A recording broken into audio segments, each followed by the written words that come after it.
When I was born, my dad decided to name me Hope. He told me that my birth was a blessing, and he gave me a name to reflect that. But hope was something that was missing in my life. In fact, I spent most of my childhood feeling unhappy and alone, and the reason for that might surprise you. I guess I'd better start at the beginning and tell you all about my family. My background is very unusual, but I didn't realize that growing up. I thought it was normal, but I was very wrong.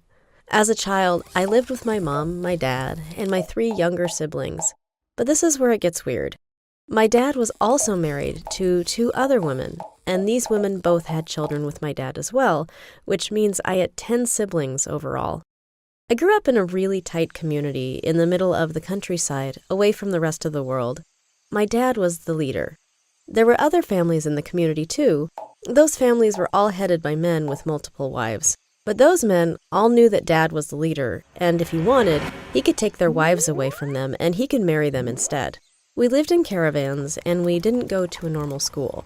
The moms taught us cooking and other skills around the home, and Dad taught us all about our religion that he was a founder of. He told us that he was the most important person in the world, and that we should all worship him. He said that one day the world as we know it would end, and it would just be our community that would survive. He taught us that we needed to make our community as big as possible so we had the numbers to make a new world, and we would achieve that by the women in the community having as many babies as they could. We were never exposed to the outside world, so I didn't know how other people lived. Our community used to move around a lot, always to areas as far away from others as possible. We lived off the grid. No TVs, no radio, no newspapers. We kept animals for food, and we grew our own crops. I know what you're thinking. You're thinking, yeah, right, this sounds so bizarre, and I must be exaggerating. But this really was my life. There are communities like this out there. It's just that they are hidden away, and people don't see them. It sounds really unusual, but for me, this was normal. When I was 10, we moved to a new campsite. This was different from the previous places where we had lived, as we weren't isolated from the rest of the world. We were in our own field, but right next to us was a campsite with other people in it, or outsiders, as Dad called them. Dad told us all that we were banned from going outside of our field or talking to anyone over the fence. He told us that they were dangerous and a threat to our community. But one day, I saw 2 boys playing football next to our field, and one of them accidentally kicked their football over the fence. They called out, asking if they could have their ball back. I was nervous, but I took the ball and I threw it back over. Then one of them started talking to me. It was the first time I had ever spoken to an outsider, and I was surprised that they weren't scary. They were nice. The next day, I snuck over the fence and went to play with them. That was when I started to realize that my life was different from others. They lived with their mom and dad their dad had no other wives. They were allowed to watch TV and play computer games, which I had never seen before. They had never heard of my dad and didn't believe that he was a savior. They thought the whole idea was funny. At first, I thought that they were wrong. But after a while, I started to question what my dad told me, and indeed my whole life. It was when I was 13, I knew that things had to change. Over the years, I had snuck out of the community many times to see how others lived. I was liking the world on the outside more than the life inside. No one knew that I snuck out, but I had almost been caught several times. I knew I couldn't keep this up. Another change in my life had been my mom. I could see that she was really unhappy. She had had another 2 babies in the last 3 years and was struggling to look after them all, especially as Dad had announced that he was soon going to marry another 2 women. That means he would have 5 wives. So I came up with an idea. I told Mom that I had been sneaking out and I had met outsiders. I told her that the world out there was better than our lives here. It took a while, but I convinced her that we should run away. We came up with a plan that one night, Mom, me, and my 5 siblings would all sneak out and try and get as far away from the community as possible. She told me that she would sneak away from Dad that night and come to get me and my siblings. That night came, and I waited up all night for Mom to come and take us away, but she never did. The next day, she acted as nothing had happened. She refused to acknowledge that she had ever planned to run away. She said that our home was in the community, and that was the end of that conversation. A few days later, my dad broke some news to me. He told me that he had found out that I had been sneaking out and that he forbade it. But instead of punishing me, he had forgiven me, and that he had good news. He had arranged for me to marry one of the men in the community the next day. My new husband would keep an eye on me and ensure that I never snuck out again. The man he had chosen for me to marry already had a wife, and he was 43 years old. I was only 13. I couldn't think of anything worse. I was too scared to tell him that I didn't want to marry that man, so I told my mom instead. She said that I had no choice. I had to obey my dad. That night, I couldn't sleep. I was so scared about getting married. So scared, I knew I had to do something. I got up, packed a few clothes in a bag, and crept out of the caravan. I moved silently, frightened that someone would see me, but nobody did. I climbed over a fence and into the next field. I then ran as fast as I could and got out of the campsite and headed down a road with no idea where I was or where I was going. Exhausted, I walked through the night, and then when it was light, I hitchhiked as far away as possible. I asked a driver to drop me off in the middle of a city. I didn't tell him where I had come from, but he could see that I was scared, so he gave me some money for food before he drove off. I had never been to a city before, and it was terrifying. I considered going back home, but I had no idea how to get back to the campsite or where it was, and I knew if I went back, I would probably be punished for my disobedience. I had made my choice. That night, I slept in a shop doorway. I was cold, hungry, and frightened. During the day, I begged for money for food and drink, and every night, I tried to find somewhere safe to sleep. I did this for a while, and I was scared all of the time. I had no idea how I would survive. That was 10 years ago, and some days, I can't believe that was my life. I was eventually found by the police, who put me in a children's home. After a while, I was fostered with a normal family. I went to school, and although it took a lot of readjusting, I managed to get some qualifications. I am a social worker now. I spend my days helping children in need. These children had difficult childhoods. My experience has helped me understand these children, and I'm so pleased that I can help them. But some days, I still feel really sad. My foster family was amazing, and I'm still in touch with them, but I miss my real mom and siblings so badly. I don't know where they are now, and the younger ones won't even remember me. I probably have even more siblings that I've never met. I have no idea where they are, so getting in touch with them would be next to impossible. I just hope that wherever they are safe. Hi, my name is Dana. Today, I wanted to share my biggest secret, my plastic surgery. I know what you're thinking. What kind of teenager gets plastic surgery? Well, you'd be surprised.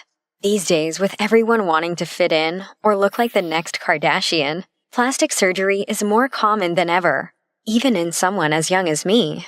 I was 18 when I got my surgery. So, before you judge me, hear my story and tell me what you would have done in my situation.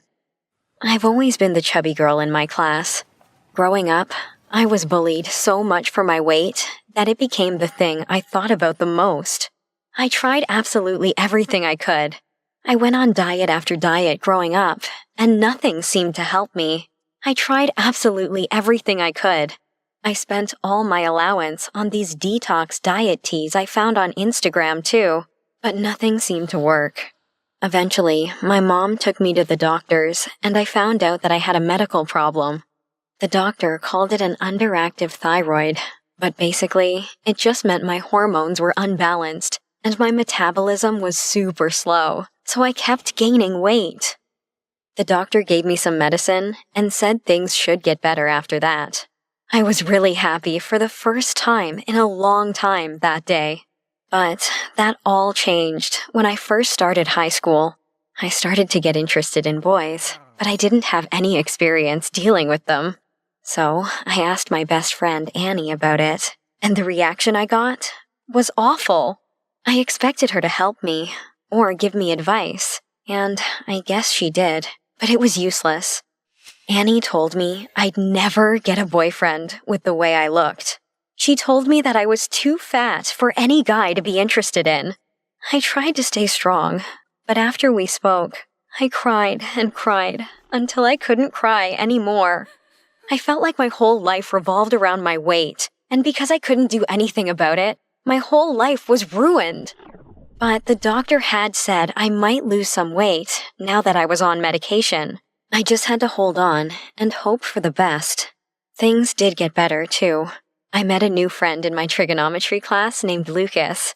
He was super nice to me, and I felt like for the first time in a long time that someone looked past my appearance and saw the real me. We became friends and hung out a lot after school. We both liked playing games and spent a lot of afternoons playing on his Xbox at his house. After a few months, I realized that I had a crush on Lucas, but I was scared. He was slim, tall, and cute, and I was a fat, disgusting mess. I went back to Annie to ask her what I should do about it, but she gave me pretty much the same answer as before. Lucas will never like you the way you are now. You need to lose weight. I was sick of her always putting me down about my weight, so I stopped talking to her after that. But I couldn't shake what she'd said. I didn't believe Lucas would like me the way I looked, so I never told him about my crush. I didn't want to get hurt, or lose a great friend. Over the course of freshman year, I still didn't lose any weight, so I started considering something I'd thought about for years now: plastic surgery. My great-aunt had died a few months back and left me a lot of money. I was going to save it for college, but maybe this was a better use for it. I spoke to my mom and dad about it at first. They were both against the idea. They didn't think I needed it, but as I explained how I felt and how I hated the way I looked, my mom came around. My dad still didn't like the idea. He told me that I was beautiful just the way I was, and I didn't need to change for anyone. But I explained that I didn't want to change for anyone else. I wanted this for myself. In the end, my mom convinced my dad to let me do it. She said she thought it would help my self-esteem, and we'd exhausted all other options. We spoke to my doctor, and while he didn't want me to do it, he did agree that liposuction may have some health benefits. I was so excited, and my dad finally seemed to get on board. So, that summer, I did it. I had 2 types of surgery. I got the lipo to get rid of fat around different parts of my body, and I got something called a rhinoplasty, which actually has nothing to do with rhinos. It's an operation to change the shape of my nose, which was something else I'd been unhappy with before. It wasn't a big change. They just smoothed out a little bump and made it straighter. I figured why not if I was already getting something else done. After a few weeks of recovery, I finally looked in the mirror, and wow, I was shocked by how much I had changed. I still looked like me, of course, but just the thinner version I'd always seen in my dreams. My nose was just the tiniest bit straighter, too. I didn't think anyone would notice that, in comparison with my dramatic weight loss. In celebration, my mom took me on a big shopping trip to buy all new clothes that fit the new me. I was so excited to go back to school and show them off, but the most important thing was that I didn't want anyone to know about the surgery. I thought that people would judge me or tease me about it, so my mom and I agreed to tell people I went on a new diet over the summer. When the time came to go back to school, I was nervous. As I expected, everyone was shocked when I walked through the halls. People stared, and their mouths were gaping open. People were whispering and pointing at me. It was a little uncomfortable, but I had known it would happen, so I held my head high. Whenever anyone asked, I told them about the diet. Everyone believed it. I'd never been so happy. Then something else happened that totally surprised me. The hottest guy in school, Danny, asked me out. I couldn't believe it. He'd never taken an interest in me before, and now I had a super hot boyfriend. My life had changed so much in just a few months. Everything was amazing. Except for one thing. Lucas and I fought. He saw me hanging around with Danny and told me it was a bad idea, that he was just using me. I couldn't believe after all this time, Lucas wouldn't support me. I thought we were close, but it turns out he was just another Annie who always wanted to put me down. I felt so betrayed. I told Lucas to leave me alone and stop getting involved in my life. But then something I never expected happened. I turned up at school the next day, and there were pictures of my face everywhere. They were stuck to everybody's lockers. I rushed over to tear one down and look at it, and I gasped. It was 2 pictures of me side by side, with the words before and after. They'd circled my nose and pointed out the change I'd made. I couldn't believe it. Tears welled in my eyes, and I ran around the halls tearing down as many posters as I could. I didn't want anybody to see these, but there was no point. When I sat down in the toilet cubicle to cry, I checked my phone and saw the same picture on my Facebook. People were sharing it with the hashtag Dana had plastic surgery. I felt sick. I couldn't face class. I couldn't face school. Not after this. But I knew the rumors would just get worse if I didn't.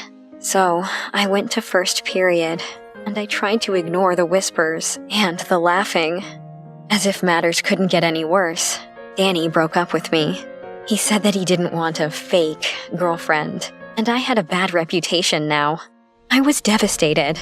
I thought he really liked me, but he was just another person who let me down when I needed them the most. The pictures and rumors had ruined my life. I wanted to find out who had started it all, so I began asking around, and eventually, the answers all led to one person.